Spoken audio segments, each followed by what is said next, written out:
What's up, Eagles Nation? What's going on, NFL world? How you doing, division rivals? This is Steven Hyder with Gate City Sports Channel. And today, guys, we're going to talk about Mac Jones, quarterback, Alabama. Okay, this is a draft profile, guys, and I'm going to break down what I think about this young man. So to begin with, as I take a look at Mac Jones, I have to really take a look at like what I think would be the scheme fits and why I think he's a scheme fit for certain teams. Here's the deal. Just because a guy's a scheme fit, that doesn't mean that's where this young man will end up being drafted. None of that stuff really matters because, offensive coordinators come and go, schemes and systems change. Doesn't mean it's the only scheme in which he's used to playing in. It just means that he's played in that scheme and he's found success. So, as I look at scheme fits, I'm just going to tell you right off the top of my head where I think this guy's a really good fit.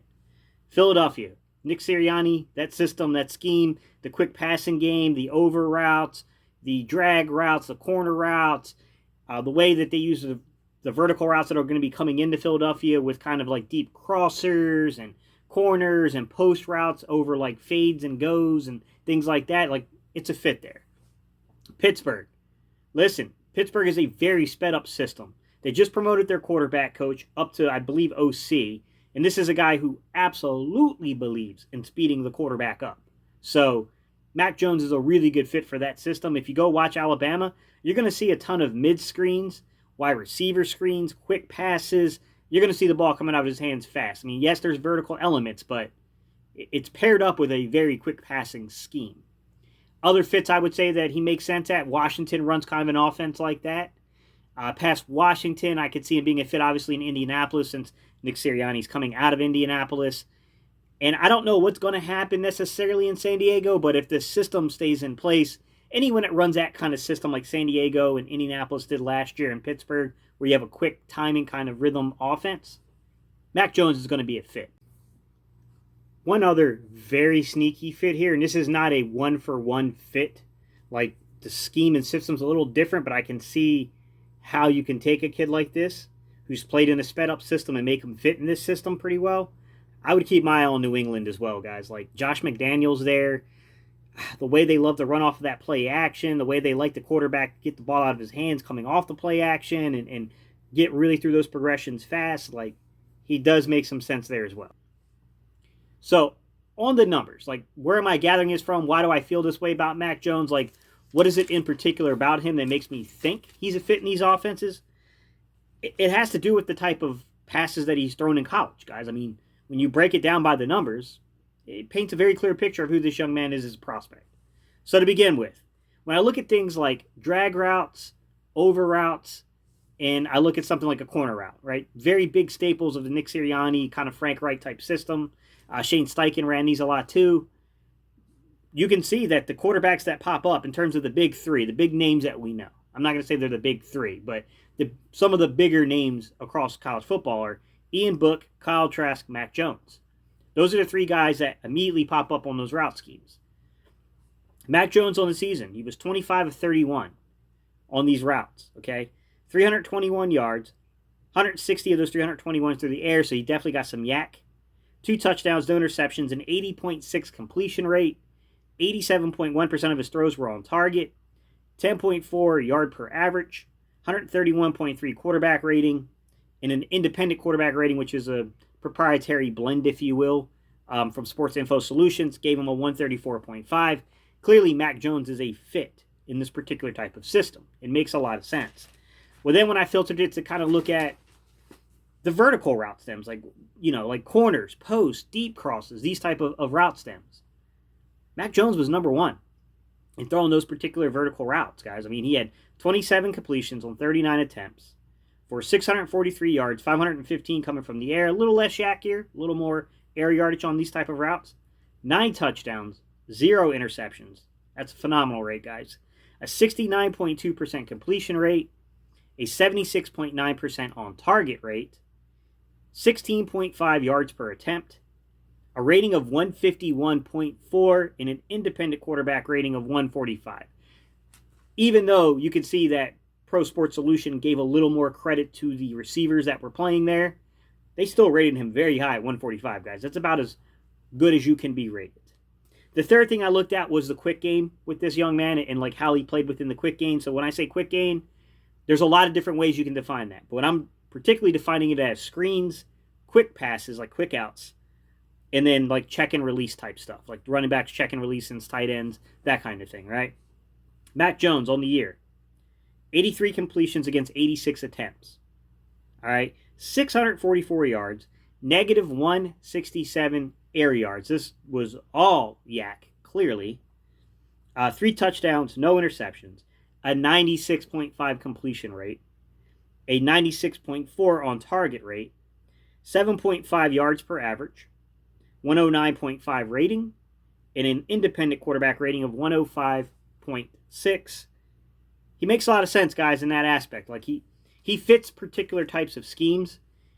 And the one thing I'll say about this young man is he's accurate.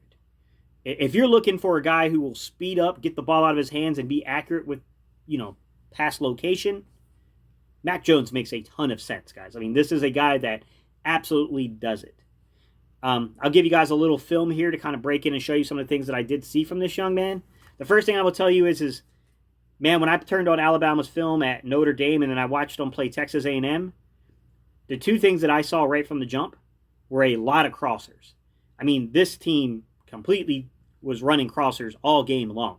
Like, that is definitely a staple of what Alabama was doing. Past that, they definitely worked in some over routes. I found over routes constantly on film with this guy. Like, he clearly, that was definitely a part of that offense and how they structured things at Alabama. I thought he had nice touch on the ball when you looked at things like wheel routes. Like, I thought he had a really nice touch on the ball from a wheel route. I thought if you looked, if you're playing something like, you got a vertical passing offense that runs a lot of goes, it runs a lot of fades, like I wouldn't lose heart in this situation, guys, because the bottom line is even on goes and fades, guys, like, he showed nice touch. Like, I'll show you a little bit of that. Like, he was very nice, very accurate, threw a really good ball. Now, I will say, I don't know how to place this young man's arm strength, because there was one play in particular that bothers me. I think it was like Michi, whatever that kid's name is from Alabama, put a double move on in the Texas A&M game, and Mac just missed him. It was a bad time throw. He just kind of missed him. But it was kind of rare to see that from him. So, I mean, like, in some instances, I would say he has an adequate arm, but to be determined on the actual velocity. I don't know where his actual velocity is going to range. I don't think he's in the upper tier, but I think it's adequate, if that makes sense. Where I think this young man needs work. I'm going to be honest with you guys. I get really concerned when I watch Mac Jones when it comes to when pressure's in his face. Because, to begin with, I found a couple of times on film with Mac Jones where he has a bad tendency to kind of shrink himself as he throws. And I don't understand why he does it. I don't have enough familiarity with him to, like, really dig into, like, what's going on. Like, some of these guys, without an all-22 angle, it's really difficult to see footwork and stuff, guys. Like, I have to see the all-22 angle to know exactly what's going down. But I can tell you there was a lot of batted balls from this young man. Like, I'm sorry, like, pause on that, by the way, but I'm sorry, but, like, he kind of shrank himself and got balls batted back to him. Like, I do worry about if he is put under pressure. So when a play breaks down, is he going to live up to it? Can he be as accurate as he's showing from a clean pocket? Like, I do think there are legit concerns with that, and he can really get himself in trouble when the play breaks down, the ball gets batted. Texas A&M had a great example of this being an issue with him.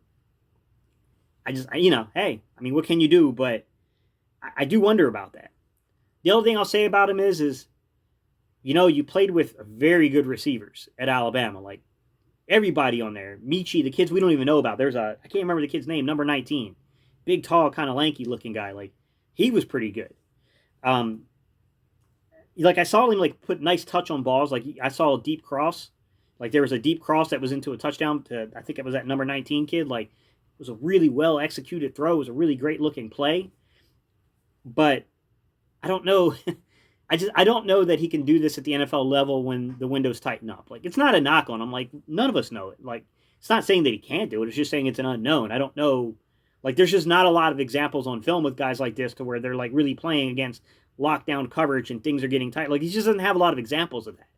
So it's going to be a bit of an unknown when it comes to this young man because that aspect can't be answered.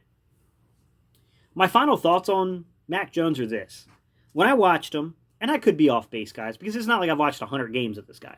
Yeah, obviously he hasn't played 100 games in the college level, but I haven't watched extensively, but I've watched enough to get a feel for who he is. He feels like a weird marriage between an Alex Smith and a Daniel Jones. He's got the accuracy and the touch of an Alex Smith, and he's got the weird, awkward athleticism of a Daniel Jones, meaning there is an inherent athleticism to this young man, but it's kind of awkward and clumsy on film, but it's still there. It still plays out. There were still times where I was like, wow, like, kid can run. This kid's he's got speed. That's what I saw from this young man. That's what my thoughts are about Mac Jones.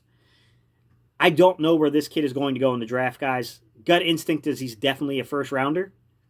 The question being is somebody going to go up in the top 10 and get this kid, or is he going to be a 10 to 15 range guy, like 11, I should say 11 to 15 range guy, or is this a dude if you're sitting in the back half of the draft between 20 and 32, you can pluck away? I don't know yet, guys. I mean, there's so much that can change between now and April. So, I mean, like, and it's going to change. So, it's hard to say that right at this exact moment. But I definitely have a first-rate grade on him. I just don't know exactly where I would put him yet within that first round. In terms of what I think this kid will be in the NFL, man, I think you're going to hear a lot about scheme. You're going to hear a lot of things like you got to put him in the right scheme. This is a scheme-based fit. Yeah, I would agree, but I got to tell you, I mean, if you put this kid around enough talent around him and you put him in the right scheme, he could be one of those prospects people look back on him and are like, man, how did this guy last so long? What were people thinking? I mean, hey, that's what I think about Mac Jones. Let me know your views down below, guys. Let me know. What do you think about Mac Jones? Where do you guys have Mac Jones kind of rated? Like, what do you, is this a guy that you guys are like, oh, man, not Mac Jones. Come on, Gate, please don't do that to us. Not Mac Jones. Or is this a guy like, honestly, Gate, when you really look at the kid's film, like, there is something to this young man. Like, there is a talent here. Let me know your thoughts, guys. All right, y'all. I appreciate y'all for tuning in. Don't forget, if you want to support this channel, you can like, comment, and subscribe if you're not subscribed. Hey, guys, I appreciate y'all. Y'all know that. And with that, I'll see you on the next video.